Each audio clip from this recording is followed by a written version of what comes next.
ചേട്ടാ, ഡോക്ടർ അവിടെ തന്നെ ഉണ്ടല്ലോ അല്ലേ? ഉണ്ട്, അകത്തോട്ട് ചെല്ല്. എന്താ അസുഖം? ഇടയ്ക്കിടെ ഭയങ്കര ഈ ഭയങ്കര എന്ന് വിളിക്കുന്നത് എന്നെയാണോ? സോറി ഡോക്ടർ, ഞാൻ എന്റെ അസുഖം പറയായിരുന്നു. എന്താ അത്രയ്ക്ക് ഭയങ്കര അസുഖാണോ? സാർ, എനിക്ക് ഇടയ്ക്കിടെ ഭയങ്കര മറവി വരുന്നു. എന്ന് മുതലാ ഈ പ്രശ്നം തുടങ്ങിയത്? ഏത് പ്രശ്നം? ഏത് പ്രശ്നം? മോൻ ഇപ്പൊ പറഞ്ഞ മറവിയില്ലേ, അതെപ്പോഴാ തുടങ്ങിയതെന്ന്? മറവിയോ? ഞാനിപ്പോ പറഞ്ഞു. ഈ ചേട്ടൻ ഇത് എന്താ പറയുന്നേ? ചേട്ടനോ? ആരാടാ നിന്റെ ചേട്ടൻ? അപ്പൊ ഇയാളാരാ? ഞാൻ ഡോക്ടറാണ്. ഡോക്ടർക്ക് എന്താ എന്റെ വീട്ടിൽ കാര്യം?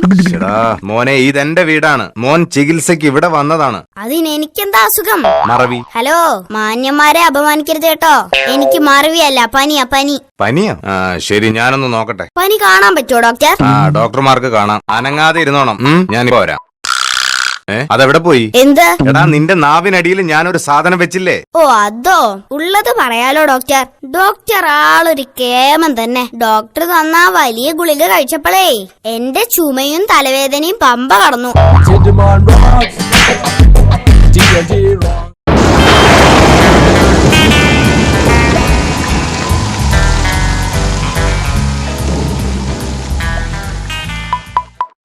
അച്ഛാ, ഞാൻ സ്കൂളിൽ പോവാണേ. പോവാൻ വരട്ടെ. നിന്റെ ക്ലാസ് ടീച്ചർ ഇന്നലെ വിളിച്ചിരുന്നു. നീ ഇപ്പൊ ഒന്നും പറഞ്ഞാ അനുസരിക്കുന്നില്ലാന്ന്. അയ്യോ, ആര് പറഞ്ഞു ഈ ശുദ്ധ നുണ? അങ്ങനെ ഒരു സംഭവേ ഉണ്ടായിട്ടില്ല അച്ഛാ.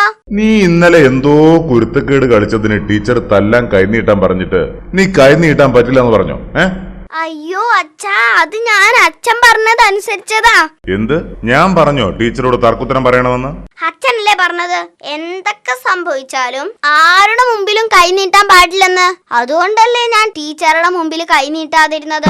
എന്നാ ഞാൻ സ്കൂളിൽ പോയി വരട്ടെ അച്ഛാ. ഇന്നിനി എന്ത് ഗുലുമാൽ ഒപ്പിക്കാനാണാവോ അവൻ പോകുന്നത്. എല്ലാവരും ഞാൻ ഇന്നലെ തന്ന ഹോംവർക്ക് ചെയ്തോ? Yes miss. ടിൻഡു, നീ ഹോംവർക്ക് ചെയ്തോ? ചെയ്തു മിസ്. എന്നാ ആ ബുക്ക് ഒന്ന് കാണിക്കൂ. അത് പിന്നെ ബുക്ക് എന്റെ വീട്ടിലെ പട്ടി കീറി. പട്ടി തിന്നൂന്നോ? ഇത് ഞാൻ വിശ്വസിക്കില്ല. ആ കീറിയ ബുക്ക് കാണിക്കി, എന്നാ ഞാൻ വിശ്വസിക്കാം. ഈശ്വരാ, പണി പാളി. ടീച്ചറെ, ഒസാമ ബിൻ ലാദൻ മരിച്ചു എന്ന് ടീച്ചർ വിശ്വസിക്കുന്നുണ്ടോ? പിന്നെ വിശ്വസിക്കാതെ? അമേരിക്കക്കാർ വെടിവെച്ച് കൊന്നതല്ലേ? അമേരിക്കക്കാര് വെടിവെക്കുന്നത് ടീച്ചർ കണ്ടോ? പോട്ടെ, ടീച്ചർ ബിൻ ലാദന്റെ ഡെഡ് ബോഡി എങ്കിലും കണ്ടിട്ടുണ്ടോ? അത് പിന്നെ ബോഡി കടലിൽ എറിഞ്ഞില്ലേ? കടലിൽ എറിയുന്നത് ടീച്ചർ കണ്ടോ? ഇല്ലല്ലോ. അമേരിക്കൻ പ്രസിഡന്റ് പറഞ്ഞു, അത് ലോകം മുഴുവൻ വിശ്വസിച്ചു. അപ്പൊ ഞാനീ പറയുന്ന ചെറിയ കാര്യം വിശ്വസിക്കാൻ ടീച്ചർക്ക് തെളിവ് വേണം അല്ലേ? കഷ്ടണ്ട് ടീച്ചറെ, കഷ്ടണ്ട്.